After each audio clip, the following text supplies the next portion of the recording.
बिस्मिल्लाहिर्रहमानिर्रहीम। मेरा नाम है मरियम। आज का हमारा टॉपिक है वो है लिवर फंक्शन टेस्ट। बेसिकली हमने डिस्कस करना है आज के टॉपिक में कि हमारा जो लिवर है हमने उसको प्रॉपरली फंक्शन कर रहा है कि नहीं कर रहा। तो बेसिकली उसको देखने के लिए, उसको चेक करने के लिए कौन से टेस्ट हम अपनी लेबोरेटरी में परफॉर्म करते हैं उनको हमने देखना है। तो स्टार्ट करते हैं। इससे पहले कि हम उन टेस्ट के तरफ जाएं, हम पहले देख लेते हैं, एक ब्रीफ सा ओवरव्यू ले लेते हैं कि बेसिकली लिवर क्या होता है और लिवर कौन से फंक्शंस परफॉर्म करता है, ताकि उसके अकॉर्डिंग हम उसके टेस्ट को स्टडी कर सकें। बेसिकली लिवर जो है, लिवर हमारे पास एक लार्ज ऑर्गन है, ठीक है। यहाँ पे एक लार्जेस्ट ग्लैंड भी है, ठीक है। कॉम्प्लेक्स ऑर्गन है। ये हमारे पास रेडिश ब्राउन कलर का होता है। इसका वेट हमारे पास 1 से 2.3 केजी होता है अप्रोक्सीमेटली। और ये हमारे पास बॉडी में डिफरेंट वाइटल टास्क जो है वो परफॉर्म कर रहा होता है, जो हमारी लाइफ के लिए इम्पोर्टेंट होते हैं।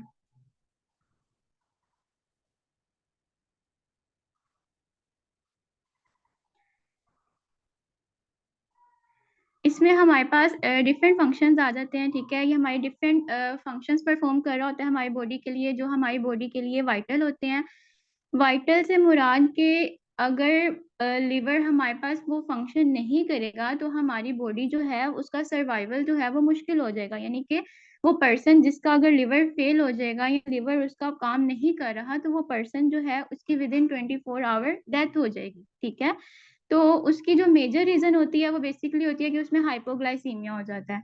अच्छा, इसकी जो मेजर फंक्शंस है, बेसिकली लिवर जो है बहुत सारे फंक्शंस परफॉर्म करता है, लेकिन हम मेजर वाले जो हैं उनको डिस्कस करेंगे, ठीक है। मेजरली हमारे पास जो लिवर है वो, उसके 4 फंक्शंस हैं, ठीक है। मेजरली बात कर रही हूँ। मेटाबॉलिज्म करवाता है, ठीक है। हमारे पास डिफरेंट जो कंपाउंड है, जैसे कार्बोहाइड्रेट्स हो गए, लिपिड्स हो गए, प्रोटीन्स या बिलीरुबिन, इन सब का मेटाबॉलिज्म जो है वो हमारे पास लिवर करवाता है, ठीक है। लिवर ही है जो हमारे पास ग्लूकोज के जो एक स्टेबल कहते हैं कंसंट्रेशन, जो स्टेबल अमाउंट जो है वो बॉडी को प्रोवाइड कर रहा होता है, ठीक है। यानी कि लिवर ही इसके लिए रिस्पॉन्सिबल होता है, क्योंकि ग्लूकोज हमारी बॉडी के लिए बहुत इंपॉर्टेंट है। स्पेशली ब्रेन ब्रेन अगर एनर्जी सोर्स यूज करता है तो वो हमारे पास ग्लूकोज की फॉर्म में करता है। तो उस सबको जो मेंटेन कर रहा होता है वो हमारे पास लिवर होता है, ठीक है। ये लिवर का एक बहुत इंपॉर्टेंट फंक्शन है। और अगर लिवर अपना फंक्शन नहीं करेगा तो हाइपोग्लाइसीमिया हो जाएगा, और उस कंडीशन में जो पर्सन है उसकी विद इन 24 आवर्स डेथ हो सकती है। देन हमारे पास जो लिवर है ये हमारे पास डिटॉक्सिफिकेशन करवाता है।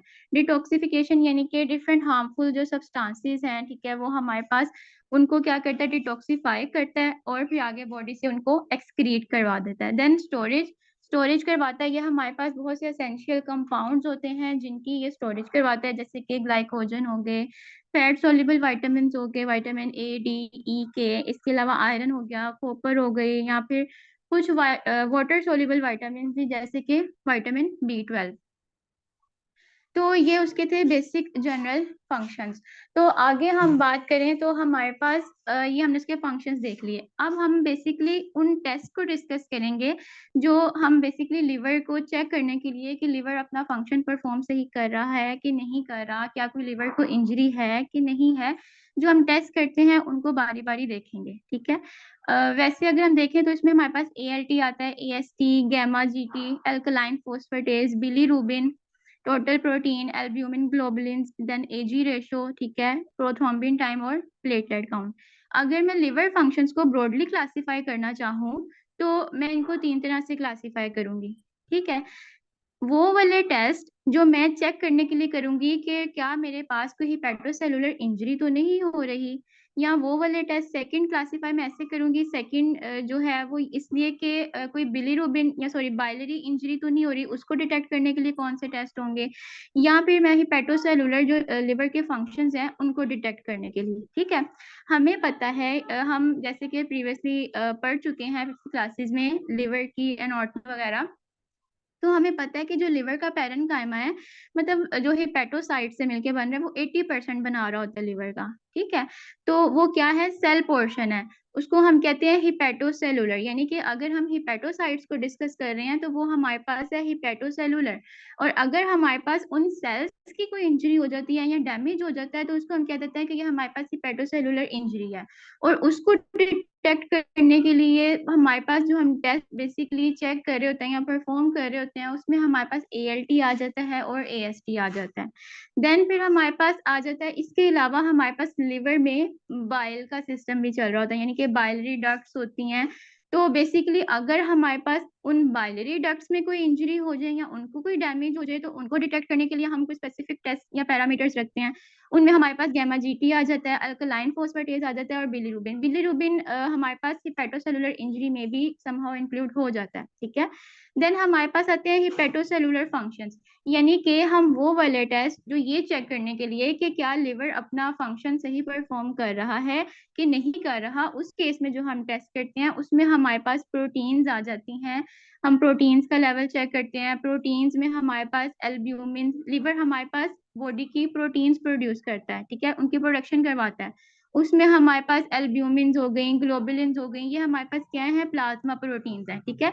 और एल्ब्यूमिन और ग्लोबुलिन को कंबाइनली हम कह रहे होते हैं टोटल प्रोटीन्स, ठीक है। देन इसके अलावा हम उनकी रेशो भी चेक कर सकते हैं कि एल्ब्यूमिन टू ग्लोबुलिन रेशो हमारे पास क्या है। इसके अलावा हम लिवर जो है वो हमारे पास, हमने देख लिया, प्रोटीन्स प्रोड्यूस करता है। इसके अलावा हमारे पास वो डिफरेंट कोएगुलेशन प्रोटीन्स या कोएगुलेशन फैक्टर्स प्रोड्यूस करता है, ठीक है। उसको चेक करने के लिए हम प्रोथ्रोम्बिन टाइम टेस्ट कर सकते हैं, जो कि बेसिकली हेमाटोलॉजी की डोमेन में आता है, ठीक है। देन हमारे पास प्लेटलेट काउंट है। प्लेटलेट काउंट क्योंकि हमारे पास, जैसे कि हमने बात की कि लिवर के बहुत सारे फंक्शन हैं, ठीक है। तो लिवर हमारे पास क्या करता है, थ्रोम्बोपोइटिन की प्रोडक्शन करवाता है। थ्रोम्बोपोइटिन क्या करता है, हमारे पास प्लेटलेट की प्रोडक्शन करवाता है, ठीक है। तो हमने ये चेक करने के लिए कि क्या लिवर ठीक काम कर रहा है तो हम प्लेटलेट काउंट करवा सकते हैं, ठीक है। ये भी हमारे पास CBC का पैरामीटर है जो हेमाटोलॉजी में आता है। तो अगर तो हमारे पास थ्रोम्बोपोइटिन की प्रोडक्शन हो रही होगी तो हमारे पास प्लेटलेट काउंट ठीक होगा। तो ये तो थे हमारे पास डिफरेंट टेस्ट जो हम क्या कहते हैं लिवर के अकॉर्डिंग देखते हैं। लेकिन हमारा बेसिकली टॉपिक जो है वो केमिकल पैथोलॉजी से रिलेटेड है, तो हम वो वाले टेस्ट डिटेल में स्टडी करेंगे जिनमें बेसिकली जो हमारे पास केमिकल पैथोलॉजी की डोमेन में आते हैं। तो स्टार्ट करते हैं उन टेस्ट से जो हमारे पास हिपेटोसेलुलर इंजरी को इंडिकेट करते हैं, ठीक है। उसमें हमने देखा हमारे पास दो टेस्ट थे, एक हमारे पास था एलानिन अमाइनो ट्रांसफेरेज और एक हमारे पास था एस्पार्टेट ट्रांस अमाइनेज, ठीक है। ये दो टेस्ट थे हमारे पास, ALT और AST। फर्स्ट टेस्ट जो है हमारे पास ALT है।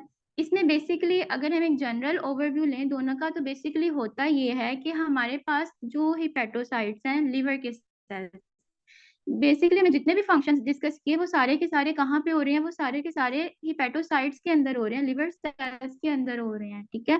हमारे पास जो प्रोटीन्स होती हैं उनकी डिग्रेडेशन के नतीजे में हमारे पास अमाइनो एसिड्स आते हैं। अमाइनो एसिड्स का मेटाबॉलिज्म जो हो रहा होता है वो हमारे पास लिवर में हिपेटोसाइट्स के अंदर हो रहा होता है। तो बेसिकली उनकी ट्रांसअमाइनेशन देन डीअमाइनेशन, उसके नतीजे में हमारे पास देन जो हमारे पास अमोनिया बनता है वो आगे यूरिया साइकिल में जाता है। तो बेसिकली इसमें जो हमारे पास ट्रांसअमाइनेशन वगैरह के प्रोसेसेस हो रहे होते हैं उसमें हमारे पास ALT और AST अपना रोल प्ले कर रहे होते हैं। तो अब ये सब कुछ कहाँ पे हो रहा है, हिपेटोसाइट के अंदर हो रहा है।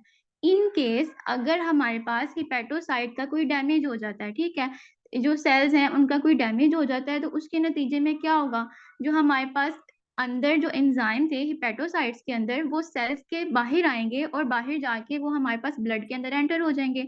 और जब वो हमारे पास ब्लड में जाएंगे तो उनका लेवल जो है वो रेज्ड हो जाएगा, जिसको हम डिटेक्ट करेंगे और वो हमें इंडिकेट करेंगे कि भाई हमारे पास कोई हिपेटोसेलुलर इंजरी हो रही है, ठीक है, यानी कि हमारे पास हिपेट डैमेज हो रहे हैं।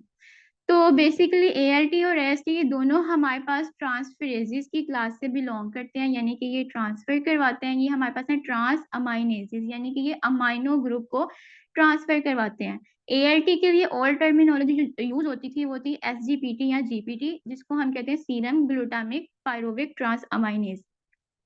बेसिकली ALT हमारे पास क्या करता है, ALT क्योंकि ये हमारे पास ट्रांस अमाइनेज है, इसने क्या करना है, अमाइनो ग्रुप को ट्रांसफर करना है, ठीक है। अब हमारे पास होता क्या है, एक हमारे पास होता है अमाइनो एसिड, एक होता है हमारे पास कीटो एसिड। ठीक है। हमारे पास जो ALT है वो हमारे पास क्या करता है, अमाइनो एसिड के पास होता है अमाइनो ग्रुप। ALT क्या करता है, अमाइनो एसिड से उसका अमाइनो ग्रुप लेता है और जो कीटो एसिड है जैसे कि अल्फा कीटो ग्लूटारेट, उसको वो अमाइनो ग्रुप दे देता है। ठीक है। जब हमारे पास अमाइनो ग्रुप है, सॉरी अमाइनो एसिड है एलानीन, जब इससे हमारे पास अमाइनो ग्रुप निकल जाएगा तो ये हमारे पास कन्वर्ट हो जाएगा इनटू कीटो एसिड, ठीक है, जो कि पायरुवेट है। और जो हमारे पास अल्फा कीटो ग्लूटारेट था जो पहले कीटो एसिड था, जब इसको वो अमाइनो ग्रुप मिलेगा तो ये कन्वर्ट हो जाएगा इनटू अनदर अमाइनो एसिड जिसको हम कहते हैं ग्लूटामेट। ठीक है। तो ये बेसिकली जनरल रिएक्शन हो रहा होता है जो हमारे पास ALT परफॉर्म करवा रहा होता है। अब ALT जो है इसके हमारे पास डिफरेंट मतलब टिश्यू सोर्सेज होते हैं कि ALT बेसिकली हमारे पास कहाँ-कहाँ पे मौजूद है या कहाँ-कहाँ से रिलीज हो सकता है। ठीक है।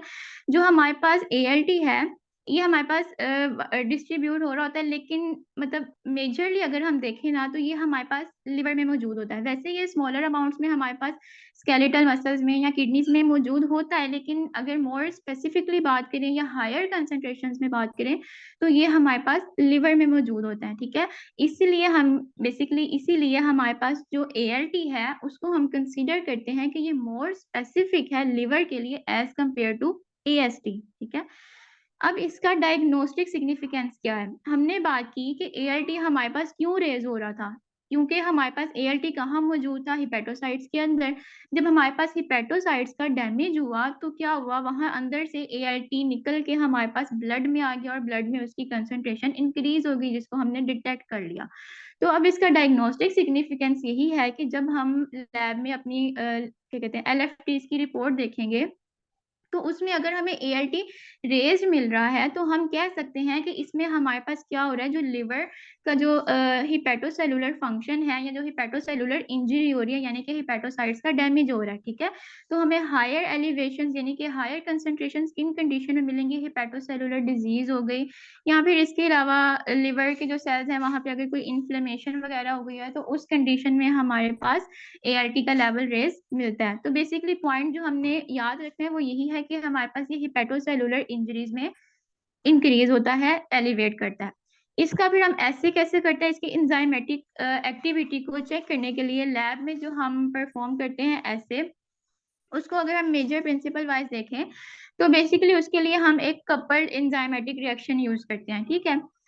फर्स्ट रिएक्शन सेम वही होता है जो ALT परफॉर्म करता है। ठीक है। ALT ने सेम वही जो पहले हमने अभी डिस्कस किया, ALT ने क्या किया, एलानीन और अल्फा कीटो ग्लूटारेट, ठीक है, ALT ने क्या किया, इनको कन्वर्ट कर दिया, एलानीन को पायरुवेट में और अल्फा कीटो ग्लूटारेट को ग्लूटामेट में। ठीक है।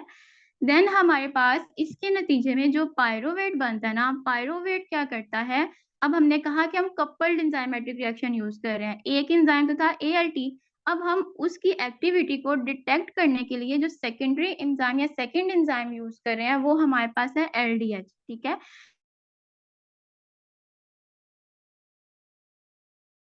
बनता है तो LDH क्या करता है, in the presence of NADH plus H positive जो कि हमारे पास रिड्यूस फॉर्म में है, वो उसको क्या करता है, ऑक्सीडाइज करके कन्वर्ट करवा देता है NAD पॉजिटिव में, और जो पायरोवेट है उसको कन्वर्ट करा देता है हमारे पास लैक्टेट में। ठीक है। उसको पायरोवेट को हमारे पास रिड्यूस करवा के कन्वर्ट कर देता है इनटू लैक्टेट, और NADH प्लस H पॉजिटिव जो कि रिड्यूस फॉर्म में था उसको कन्वर्ट कर देता है ऑक्सीडाइज फॉर्म में NAD पॉजिटिव में।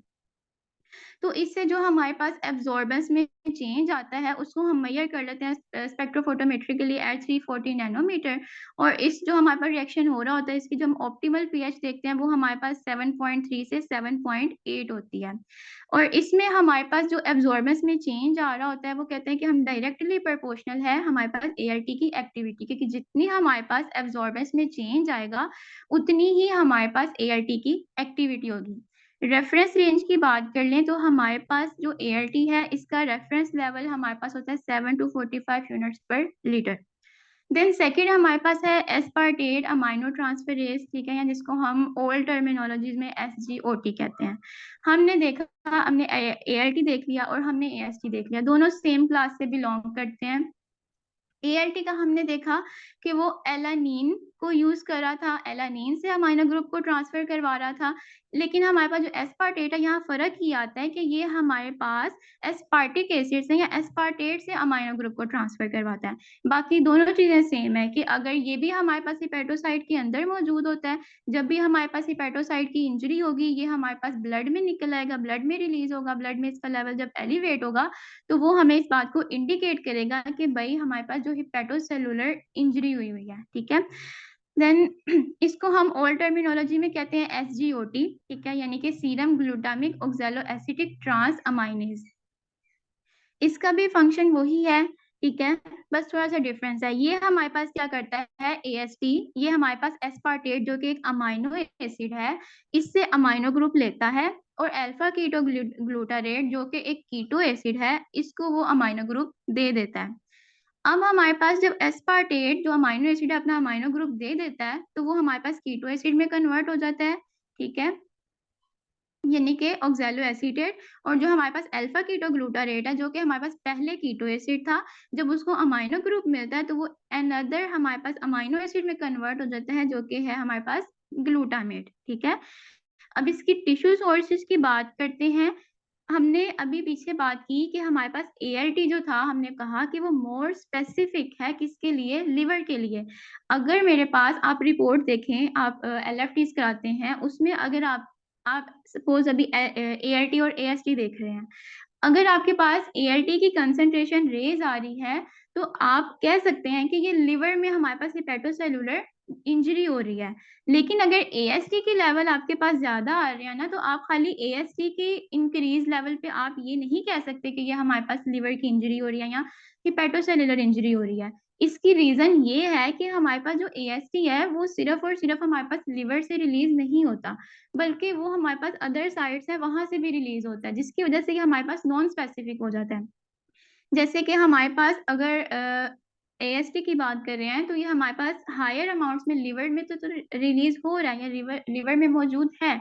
इसके अलावा ये हमारे पास स्केलेटल मसल्स और कार्डियक टिश्यू में भी मौजूद होता है, ठीक है। और इसके अलावा स्मॉलर अमाउंट्स में मौजूद होता है हमारे पास किडनीज में, पैंक्रियाज में और एरिथ्रोसाइट्स में। तो डायग्नोस्टिक सिग्निफिकेंस देखें, तो डायग्नोस्टिक सिग्निफिकेंस यही है कि क्योंकि ये हमारे पास लिवर में मौजूद है, इसलिए ये हमारे पास हिपेटोसेलुलर इंजरीज या डिसऑर्डर्स में हमारे पास इंक्रीज कर जाएगा, जैसे वायरल हेपेटाइटिस हो गया, लिवर सिरोसिस हो गया। इसके अलावा ये हमारे पास स्केलेटल मसल्स में भी मौजूद होता है, तो अगर हमारे पास कोई स्केलेटल मसल का डिसऑर्डर हो जाएगा, जैसे कि मस्कुलर डिस्ट्रोफी हो गई या इन्फ्लेमेटरी कंडीशंस चल रही होंगी मसल्स की, तो उस कंडीशन में भी हमारे पास AST एलिवेट कर जाएगा। और इसके अलावा थर्डली हमने देखा कि ये कार्डियक टिश्यू में भी होता है, तो इसलिए हमारे पास क्या होगा कि अगर AMI हो गया, एक्यूट मायोकार्डियल इंफार्क्शन या पल्मोनरी एम्बोलिज्म या कंजेस्टिव हार्ट फेलियर, तो इन कंडीशंस में भी हमारे पास क्या होता है कि AST जो है वो रेज कर जाता है। लेकिन क्योंकि AST बेसिकली हमारे पास कार्डिक टिश्यू की इंजरी है, AMI वगैरह में रेज हो रहा है, लेकिन फिर भी हम इसको AMI के लिए स्पेसिफिक नहीं करते। क्यों? बात वही आ गई, क्योंकि ये बहुत सारी डिफरेंट जगहों से भी रिलीज हो रहा है, तो ना ये लिवर के लिए हम इसको स्पेसिफाई कह सकते हैं, ना हम इसको कार्डिक इंजरी के लिए स्पेसिफाई कह सकते हैं, ठीक है।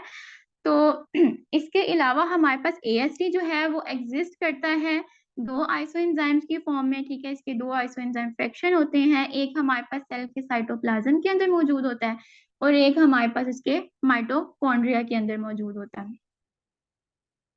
देन अगर हम इसकी एंजाइमेटिक एक्टिविटी की बात करें, तो हमारे पास जो इसकी एंजाइमेटिक एक्टिविटी है वो हमारे पास बेसिकली कार्मन मेथड जो प्रिंसिपल है उस पर बेस्ड कर रही होती है।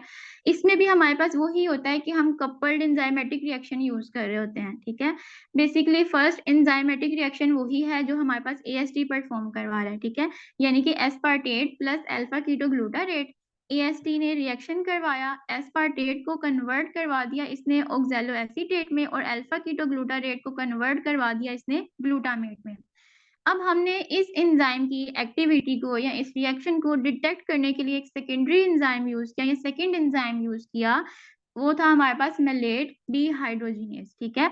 अब मेलेट डिहाइड्रोजिनेज ने क्या किया, इसने हमारे पास oxaloacetate plus NADH plus S positive जो कि हमारे पास रिड्यूस फॉर्म में था, ठीक है, उसने इसको कन्वर्ट करवा दिया इनटू NAD पॉजिटिव जो कि ऑक्सीडाइज फॉर्म में है, और इसके अलावा जो ऑक्सैलो एसीटेट था, ठीक है, जो हमारे पास ऑक्सीडाइज फॉर्म में था उसको रिड्यूस करके कन्वर्ट कर दिया इनटू मेलेट। तो हमारे पास ये जो चेंज इन एब्जॉर्बेंस आई जब हमारे पास NAD है जो हमारे पास रिड्यूस फॉर्म से ऑक्सीडाइज फॉर्म में कन्वर्ट हो रहा था, तो जो उसमें हमारे पास एब्जॉर्बेंस में चेंज आई उसको हमने 340 नैनोमीटर पे मेजर कर लिया, और इसमें हमारे पास जो ऑप्टिमल पीएच हमने रखी वो हमारे पास 7.3 से 7.8 थी। देन इसमें हमारे पास सोर्सेज ऑफ एरर क्या है, कि बेसिकली कौन से पॉइंट्स हैं जिनको हमें टेस्ट करते हुए अपने ध्यान में रखना चाहिए कि वो हमारे पास रिजल्ट को खराब कर सकते हैं, ठीक है। तो हमारे पास क्या है, हिमोलिसिस शुड बी अवॉइडेड, ठीक है। हमें हिमोलिसिस को अवॉइड, मतलब अगर ऐसा सैंपल आपके पास आए कि जिसमें हिमोलिसिस हुई हुई है तो वो सैंपल हम यूज नहीं कर सकते। क्यों? क्योंकि हमने देखा कि जो हमारे पास AST था वो स्मॉलर अमाउंट में एरिथ्रोसाइट्स में भी प्रेजेंट था, ठीक है। तो हमारे पास जो एरिथ्रोसाइट्स के अंदर उसकी सेल्स के अंदर उसकी AST की कंसंट्रेशन है वो 7000 टाइम मोर है as compare to extracellular concentration. तो अगर हिमोलिसिस होगी तो हमारे पास जाहिर सी बात है कि AST जो सेल के अंदर था वो बाहर आएगा, और हमारे पास जो AST की कंसंट्रेशन है वो बहुत ज्यादा इंक्रीज हो जाएगी, ठीक है। तो ये हमारे पास बेसिकली दो एंजाइम्स थे जिनको हमने देखा किसके लिए, हिपेटोसेलुलर इंजरी के लिए, जिसमें से हमने देखा कि ALT जो था वो हमारे पास लिवर की इंजरी के लिए मोर स्पेसिफिक था एज कंपेयर टू AST, ठीक है। नेक्स्ट हमारे पास है, अब हम वो वाले टेस्ट डिस्कस करेंगे, वो वाले एंजाइम्स डिस्कस करेंगे जो कि हमारे पास इंडिकेट कर रहे हैं या इन्वॉल्व है इन द बाइलरी इंजरी, ठीक है। यानी कि गैमा GT हो गया, अल्कलाइन फॉस्फेटेज हो गया, और इसके अलावा हम बिलीरुबिन को देखेंगे। सो स्टार्ट करते हैं with alkaline phosphatase. Alkaline phosphatase basically ये हमारे पास क्या करता है, ठीक है, belongs to group of enzyme that catalyze the hydrolysis of various phosphomonoester at an alkaline pH. Basically जो अल्कलाइन फॉस्फेटेजेस हैं ये हमारे पास क्या करते हैं, फॉस्फोमोनोएस्टर्स होते हैं, ठीक है, उनको क्या करते हैं, उनकी हाइड्रोलिसिस कराते हैं, उनको ब्रेक करवाते हैं, और उनके अंदर से इनऑर्गेनिक फॉस्फेट आयन को रिलीज करवाते हैं, ठीक है। और पीएच किस पे करवाते हैं, अल्कलाइन पीएच पे। फॉस्फोमोनोएस्टर्स जो है बेसिकली वो हमारे पास रिक्वायर्ड होते हैं सिंथेसिस के लिए, ठीक है, जो फॉस्फोलिपिड सेलुलर मेम्ब्रेन्स में होती हैं उनकी सिंथेसिस के लिए रिक्वायर्ड होते हैं। तो इसमें हमारे पास देख लेते हैं, इन्होंने रिएक्शन भी शो करवाया हुआ है कि फॉस्फो जो मोनोडाइएस्टर है अगर हम उसकी हाइड्रोलिसिस करवा रहे हैं, हाइड्रोलिसिस यानी कि उसकी ब्रेक डाउन करवा रहे हैं इन दी प्रेजेंस ऑफ वाटर, तो क्या हो रहा है, एंजाइम यूज हो रहा है ALP। पीएच हमने बात की अल्कलाइन पीएच में, तो पीएच 9 to 10 है। उसके नतीजे में क्या हो रहा है कि जो ALP है वो फॉस्फो मोनो एस्टर को ब्रेक कर रही है, और उसके नतीजे में हमारे पास निकल रहा है इनऑर्गेनिक फॉस्फेट आयन, और साथ में एक अल्कोहल बन रही है, ठीक है। ऑप्टिमल पीएच 9 to 10 है, ठीक है, जो कि हमारे पास एंजाइम जो है, क्योंकि ये एंजाइम जो है ये ऐसा स्पेसिफिक नहीं है, ये हमारे पास इसके सबस्ट्रेट्स जो है डिफरेंट हो सकते हैं, तो इसलिए इसकी पीएच भी है वो डिफरेंट सबस्ट्रेट्स के साथ वेरी कर सकती है। इसके अलावा इस एंजाइम को एक्टिवेटर की जरूरत होती है, और एक्टिवेटर इसका होता है मैग्नीशियम आयन। जैसे हमने प्रीवियसली देखा कि ALT AST में से ज्यादा स्पेसिफिक था हमारे पास ALT, इसी तरह इनमें से हमारे पास अगर हम देखें, जैसे अभी हमने ALP देखा और गैमा GT देखा, इन दोनों में से हमारे पास जो ज्यादा स्पेसिफिक होगा ना वो हमारे पास है गैमा GT, ठीक है। जबकि अल्कलाइन फॉस्फेटेज है ना, ये हमारे पास ऐसा स्पेसिफिक नहीं है लिवर बाइलरी इंजरी के लिए, ठीक है। अब इसमें क्या होता है, बेसिकली जनरल इसमें अपने माइंड में ये रखना है कि क्या हो रहा है, बाइलरी, इसमें हिपेटोसेलुलर इंजरी नहीं हो रही, इसमें जो बाइलरी ट्रैक्ट है ना उसमें कहीं पे डैमेज आ रहा है, उसमें कहीं पे इंजरी हो रही है, जिसकी वजह से ये जो एंजाइम्स हैं अल्कलाइन फॉस्फेटेज या फिर गैमा GT वो इंक्रीज कर रहे हैं। अब टिश्यू सोर्सेज देख लेते हैं। टिश्यू सोर्सेज जैसे कि मैंने बात की कि अल्कलाइन फॉस्फेटेज हमारे पास स्पेसिफिक नहीं है, ठीक है, तो ये हमारे पास डिफरेंट सोर्सेज से रिलीज होता है। जैसे कि इसकी हाईएस्ट कंसंट्रेशन अगर देखें तो हमें लिवर में देखने को मिलती है, ठीक है। लिवर में ये हमारे पास साइनोसोइडल साइड और इसके अलावा जो बाइल के नालिकुलर मेम्ब्रेन्स हैं वहां पे मौजूद होता है। बोन्स में इसकी कंसंट्रेशन होती है, जो कि बोन्स में इसकी एक्टिविटी मेनली रिलेट कर रही होती है विद द ओस्टियोब्लास्ट, ठीक है। देन इंटेस्टाइन है, स्प्लीन में, प्लेसेंटा में और किडनीज में। डायग्नोस्टिक सिग्निफिकेंस इसकी यही है कि अगर हमारे पास इसकी हमें ALP की कंसंट्रेशन हाई मिलती हैं, ठीक है। ALP की कंसंट्रेशन बेसिकली हमें क्या शो करा रही है कि या तो हमारे पास कोई हिपेटोबाइलरी डिसऑर्डर है, ठीक है, लेकिन क्योंकि ये स्पेसिफिक नहीं है तो हम इससे कंफर्म डायग्नोसिस नहीं बना सकते, ठीक है। तो देख लेते हैं कि हमारे पास किन किन कंडीशंस में ALP का लेवल रेज करता है। तो हमारे पास जो हिपेटोबाइलरी डिसऑर्डर्स हैं, यानी कि जो बाइल सिस्टम है हमारे लिवर का, उसमें अगर कोई डिसऑर्डर हो रहा है, उसका डैमेज हो रहा है, यानी कि ऑब्स्ट्रक्टिव कंडीशंस आ रही हैं जिसमें कोई डैमेज वगैरह पहुंचा है, तो उस कंडीशन में हमारे पास ALP अल्कलाइन फॉस्फेटेज रेज कर देता है। इसके अलावा हमने देखा कि ये बोन्स में प्रेजेंट होता है, तो बोन्स में हमारे पास ये रिलेट कर रहा होता है ओस्टियोब्लास्ट की एक्टिविटीज की, यानी कि जो बोन फॉर्मिंग सेल्स हैं उनके साथ इसकी एक्टिविटी रिलेट कर रही होती है। तो जो बोन से रिलेटेड डिजीज हैं उनमें इसका लेवल रेज कर जाता है, जैसे कि पैजेट डिजीज में तो इसकी हाईएस्ट एलिवेशन होती है कि पैजेट डिजीज में अल्कलाइन फॉस्फेटेज बहुत ज्यादा रेज कर जाता है। इसके अलावा ओस्टियोमलेशिया है, यानी कि बोन सॉफ्टनिंग हो जाती है, ये हमारे पास विटामिन डी की डेफिशिएंसी की वजह से हो जाती है। रिकेट्स है, ये भी हमारे पास विटामिन डी की डेफिशिएंसी से होता है, लेकिन चिल्ड्रन में होता है। इसके अलावा हाइपर पैराथायरॉयडिज्म की कंडीशन है। हाइपर पैराथायरॉयडिज्म में हमारे पास पैराथायरॉयड हार्मोन ज्यादा हो रहा होता है, और पैराथायरॉयड हार्मोन क्या करता है, वो हमारे पास ब्लड में कैल्शियम की कंसंट्रेशन को इंक्रीज कराता है। वो कैसे इंक्रीज कराता है, वो हमारे पास ब्लड में से सॉरी बोन्स में से कैल्शियम को निकालता जाता है और ब्लड में एंटर करता जाता है, जिसकी वजह से बोन्स जो है वो वीक हो जाती हैं। देन ओस्टियोजेनिक सार्कोमा, यानी कि बोन्स के ट्यूमर हो गए। इसके अलावा ये तो थी हमारे पास पैथोलॉजिक कंडीशंस, इसके अलावा कुछ फिजियोलॉजिक कंडीशंस भी हैं कि जिनमें हमारे पास ALP का लेवल हमें रेज मिलता है, ठीक है। यानी कि बोन ग्रोथ के पीरियड में, जैसे बच्चे हैं अगर वो ग्रोथ कर रहे हैं, उनकी ग्रोथ हो रही है, उनका जो ग्रोथ टाइम है उसमें हमारे पास क्या होता है कि ALP का लेवल इंक्रीज होता है। बेसिकली ये याद रखना है कि जहाँ पे हमारे पास बोन टर्नओवर रेट ज्यादा होगा ना, वहां पे हमारे पास अल्कलाइन फॉस्फेटेज का लेवल ज्यादा हो जाएगा। तो क्योंकि जब बच्चे ग्रो कर रहे होते हैं, चिल्ड्रन ग्रो कर रहे होते हैं, उनकी बोन्स ग्रो कर रही होती हैं, वहां पे उसका रेट जो है वो ज्यादा हो रहा होता है, टर्नओवर रेट। तो इसलिए हमारे पास क्या होता है, वहां पे भी ALP की कंसंट्रेशन ज्यादा हो जाती है। इसके अलावा अगर कोई हीलिंग बोन फ्रैक्चर है उसमें कंसंट्रेशन ज्यादा हो जाती है, या अडल्ट ओल्डर जो है 50 ईयर से ज्यादा एज के जो पीपल हैं उनमें भी ALP की लेवल कंसंट्रेशन जो है वो ज्यादा हो जाती है। इसके अलावा हमारे पास जो प्रेगनेंसी है उसमें भी हमारे पास ALP की कंसंट्रेशन हमें इंक्रीज देखने को मिलती हैं।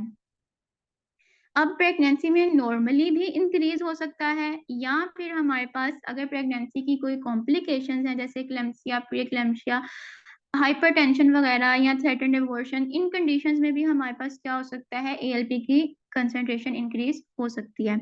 ये इसके अलावा इनहेरिटेड हाइपोफॉस्फेटेसिया, इसमें हमारे पास क्या होता है, ALP की कंसंट्रेशन डिक्रीज हो जाती है।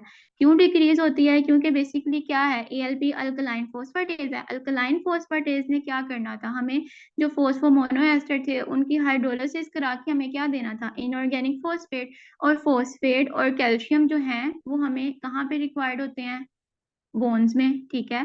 तो बोन्स की मिनरलाइजेशन में, तो अगर हमारे पास ALP नहीं है तो यह हमें फॉस्फेट प्रोवाइड नहीं करेगा, जिसकी वजह से हमारे पास क्या होगा, हाइपोफॉस्फेटेसिया हो जाता है। इनहेरिटेड इसलिए होता है कि ALP के जो जीन्स है उनमें म्यूटेशन आ जाती है।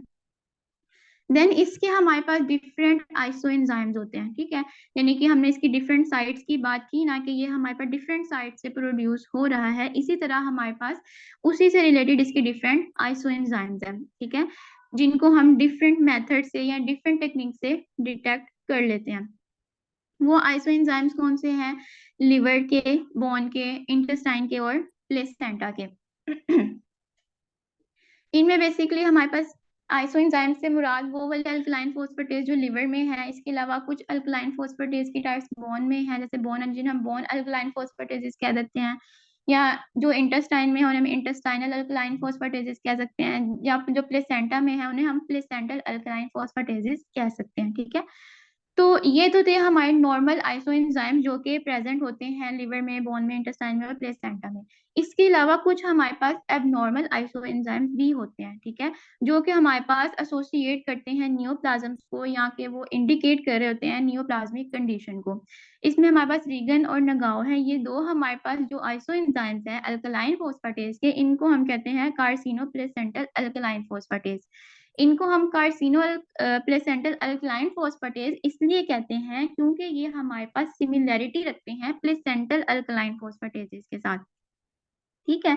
और मेजरली ये हमारे पास रिलीज हो रहे होते हैं कार्सिनोमास में, नियोप्लाज्म्स में, लंग का कार्सिनोमा या colon, ovarian, breast, in basically neoplasm में सिक्रीट हो रहे होते हैं, लेकिन मोस्टली चांसेस ये होता है कि ये ओवेरियन या जो गायनोकोलॉजिकल कैंसर्स हैं उनमें रिलीज होते हैं, लेकिन इनका अक्रेंस रेट बहुत कम होता है, यानी कि 3 to 15%, इसलिए हम इनको डायग्नोसिस के लिए यूज नहीं करते, लेकिन हम थेरापी अगर दे रहे हैं उसको मॉनिटर करने के लिए यूज कर सकते हैं, क्योंकि अगर जब हम थेरापी देंगे अगर तो वो डिजीज ठीक हो रही है तो इनका लेवल भी कम हो जाएगा या फिर ये खत्म हो जाएंगे। अब हम देख लेते हैं कि हमने जो आइसो एंजाइम्स पढ़े उनको, जैसे बोन का था, लिवर का, इंटेस्टाइन का, प्लेसेंटा का, उनको डिटेक्ट करने के लिए हम कुछ मेथड्स यूज करते हैं, ठीक है। फर्स्ट ऑफ ऑल हमारे पास है इलेक्ट्रोफोरेसिस, ठीक है। इलेक्ट्रोफोरेसिस बेसिकली हमें पता है इलेक्ट्रोफोरेसिस में हम क्या करते हैं कि चार्ज की बेसिस पे हम जो क्या कहते हैं, जो आइसोएंजाइम्स वगैरह होते हैं या प्रोटीन्स वगैरह होती हैं उनको हम क्या करते हैं, उनके बैंड्स बन जाते हैं, उनको डिफरेंशिएट करवा देते हैं। लेकिन बेसिकली जो इलेक्ट्रोफोरेसिस है ये हमारे पास एएलपी के आइसोएंजाइम के एनालिसिस के लिए इम्पोर्टेंट तो है, ठीक है। और इसमें अगर हम फ्रैक्शंस देखें तो सबसे पहले जो हमारे पास माइग्रेट करता है वो हमारे पास है लिवर का फ्रैक्शन, ठीक है, यानी कि जो लिवर आइसोएंजाइम है, लिवर अल्कलाइन फोस्फेटेजेस है, वो सबसे पहले होंगे। देन उनको फॉलो करेंगे उनके पीछे बोन वाले alkaline phosphatases, then placental alkaline phosphatases, then intestinal alkaline फोस्फेटेजेस।